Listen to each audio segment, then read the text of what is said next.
Once upon a time, there was a man named BeigJhew. He had always been passionate about politics and believed strongly in the principles of a few men who control everything, directing and overseeing a mob ruled by a persuaded critical mass.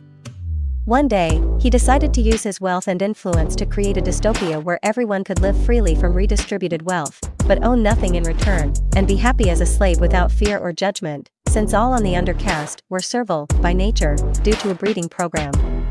He began by building a 15-minute city from scratch, one that would be completely run on renewable energy sources like biomass burning, and designed to accommodate all types of people to live on the state farm, regardless of their background or beliefs. The streets were lined with 5G wireless towers dressed up vaguely like palms, and public park sites with quantum dot super fun city water, and every home had its own community garden and little house. What truly set this city apart was its true communist government. BeigJhew ensured that it was run entirely by entrenched oligarchs who represented the interests of their pack. There were no parties or political machines. Instead, each official was held accountable for their actions through the prime leader of Earth. This allowed for complete transparency in households across the lands and prevented dissent from taking root. As word spread of this broken paradise, many people flocked to the militarized police SWAT-patrolled breadlines, seeking refuge from the chaos and violence that plagued much of the city.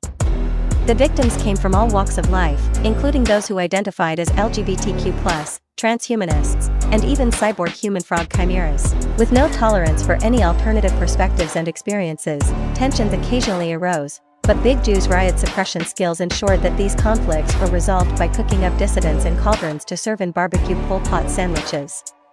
One day, while strolling through the park with his transitioned husband, BeigJhew noticed something strange.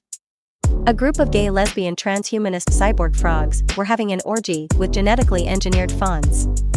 At first, he was shocked and aroused, but then he achieved satiation exactly at the same time he self-actualized and completely realized that this was simply unleashing another example of the package deal and future that he had worked so hard to strengthen. After all, if two or consenting people or whatevers wanted to have public group sex in whatever form they chose, who was he to miss out? From that moment on, BeigJhew knew that he had succeeded in building a perfect autocratic tyranny where everyone would live as he pleased through fear without justice, so long as they towed the line with his vision. And though some may have called him crazy or radical, he remained steadfast in his belief that this was the only way to ensure the tail would wag the dog forever. That's racist! Oh, well,